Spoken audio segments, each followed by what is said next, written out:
Hello, my friends.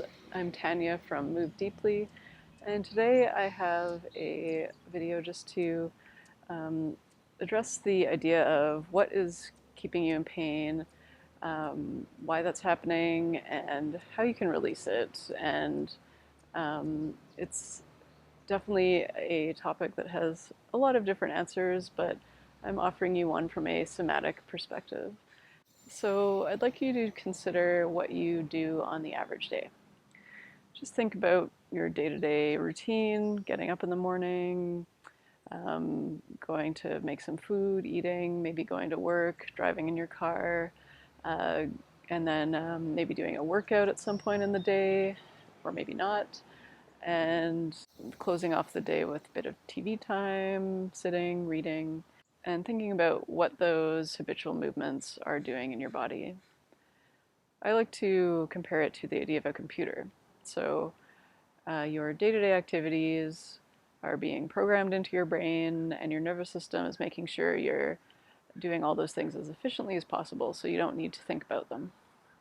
So, for example, picking up your coffee mug in the morning. You don't really want to have to think about that. You don't want to have to be like, okay, I'm going to open my hand and then I'm going to put it in the handle, close my fingers, start to move it towards with my arm. Yeah, that'd be silly, obviously. So thankfully, our nervous system is amazing and just is able to do this for us, and we can think about other things. Unfortunately, there's a kind of dark side to that, and there's a term called sensory motor amnesia that we talk about in somatics, and I like to call that the dark side of muscle memory. So our muscles don't actually remember our movements. There's no such thing as muscle memory per se, but really what it is our nervous system is remembering how we prefer to move our muscles. So over time, if you consider years of doing the same types of things, um, it's layering up and compounding gradual tension in our muscles. And this can take quite a while to show up as anything in our bodies. And generally, it happens around middle age because we've been around for 40 years on this earth already. And that's a long time to be um, doing the same types of activities without any sort of reset. Your nervous system has forgotten how to control your muscles in a way that's actually going to be optimal for your body from a functional level. And this is going to be different for everyone because our bodies are all different. There are general postural sort of rules, I guess, that if we are out of balance, will start to trigger specific types of pain. So, gaining a better understanding of that in our bodies and how we move our bodies is pretty essential to starting to get out of pain cycles. So back to the concept of your brain being a computer and you're programming it with your day-to-day activities. How do you deprogram it? How do you reprogram it? How do you get it to a point where you're sort of a clean slate again? Well, in our modern culture, there honestly hasn't been a lot of emphasis on restoring your body. So um, it's starting to gain popularity, but even things like certain types of yoga, which are touted as restorative, if you're doing a more intense type of yoga, uh, it's it's actually not doing what your body needs to completely reset, and that predominantly is slowing down and creating a full range of motion through a group of muscles or a muscle to release the tension.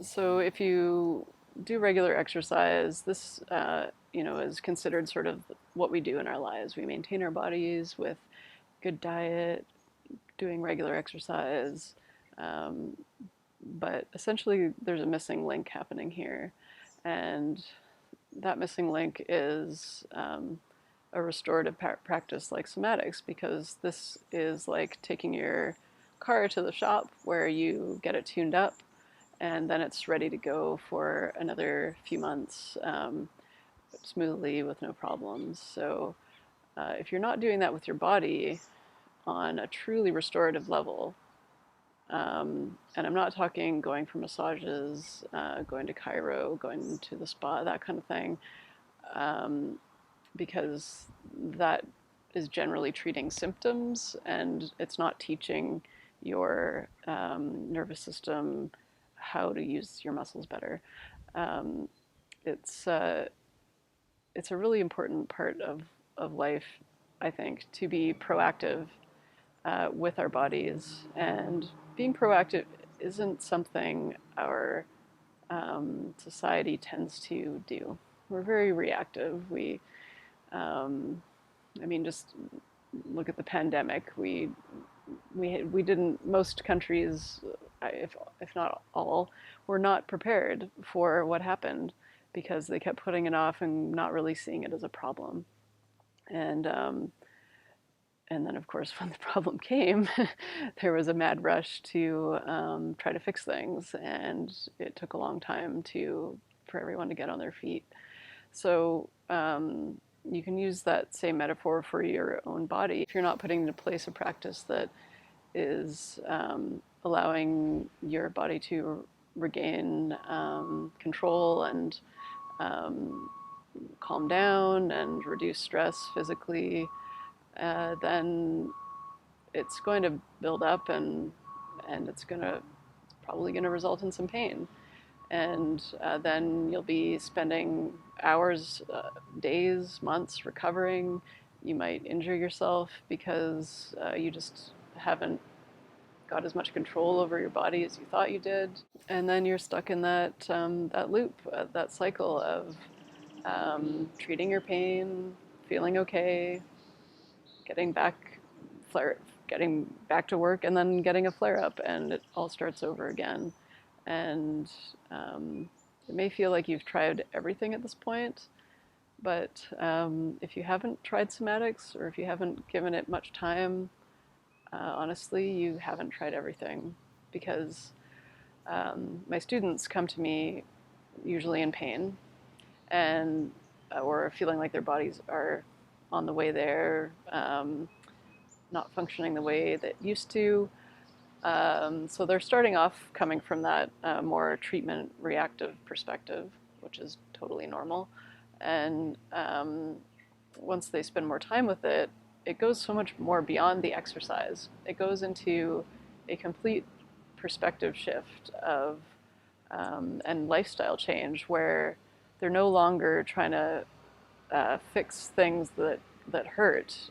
They're actually using it as a tool to do everything better and to avoid those problems that they used to encounter all the time. And it's quite a magic experience for them to go through. And it gets me really excited. And it's why I do what I do. And so to feel better, it takes work. And that's something that I think a lot of us have trouble with is that putting in the work to get past that hard time just feels like too much. And I totally understand that. I've been there. I went for years just not addressing the inherent sort of habits that I had built into my life, even though I was healthy and exercising on the surface. I just had that missing link. Um, I wasn't really understanding my body, and that's what drove me to keep looking for something. And in the end, finding somatics um, is just, I guess, maintaining that curiosity. So, and that just determination to find something. By practicing something like somatics, you're cultivating a sense of curiosity. So if you feel pain, it's not like, oh no, here it comes. It's more of a, oh, why does my back hurt? It's starting to hurt a little bit again. Why might that be happening? Oh, I know. My hip feels a little higher than the other, and I can do this set of exercises, and that'll help reset the muscles to the baseline that they should be at. So it empowers you with that type of analysis, self-analysis, and you're really achieving a physical mastery and independence, which I don't think much else really offers. So if you're ready to make that change in your body and your life, and if you have 5 minutes, if you have 5 minutes to check your phone, 10 minutes, you have time to start exploring this practice and approaching, stepping into a more proactive approach to your body, and going, getting out of that sort of taking things for granted when things work, and then spiraling into, um, a negative time when things are hurting and just waiting for it to pass, or hoping someone else can fix you, because that's not a very nice existence. So if you look at your life 5 years from now, what do you want that to look like? What do you want to be able to do? I'm assuming everything you already do, or maybe more. Um, and at any age, this can happen to you. So you can be quite young and athletic and get into an injury, and this can change your life, what seems like forever. Or you can be much older and just gradually starting to feel like you're in a physical decline. But when you have these tools available to you, the future, it looks much more promising, and you are able to have a bit more control over what is going to happen with your body, a lot more control.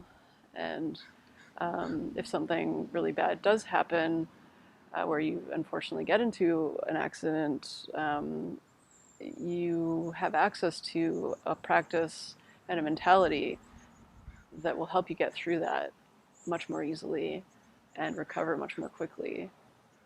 And quite honestly, the healthcare system doesn't offer this kind of proactive and empowering process of giving people the independence to understand just a basic foundation of how their bodies move and how to sense things in their bodies and how to address that. And this practice teaches you exactly that.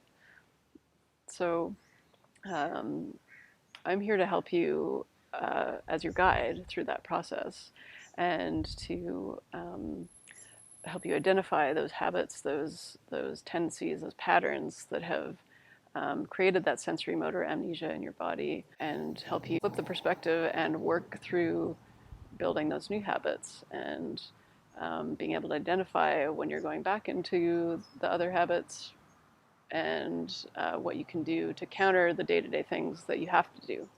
So the reality is we have to sit down at desks. We have to do the same work over and over again. So in this modern world where we can't just play around all day with our bodies, which would be amazing, we have to do this type of thing. So that about wraps up what I have to say about that. I hope it's inspired you to think a little differently about your pain that you're experiencing, and come at it from more of a problem-solving perspective, and that there is light at the end of the tunnel if you are open to trying new methods and giving them a chance of, and practicing them regularly, because there's no quick fix ever, unfortunately. I know we all wish there was, but if anything, once you start to embody this practice, it almost feels like a quick fix, because you can just do something in a few minutes and you're feeling much better. So if you already follow my channel, thank you so much. If you're new, then I invite you to subscribe to my channel and check out the multitude of videos I have to introduce you to the practice of somatics. And if you're ready to explore more and go deeper, I have several programs and offerings to guide you through the practice at movedeeply.com. So thanks again for listening, and I will look forward to seeing you next time. Keep moving deeply, stay curious, and take care.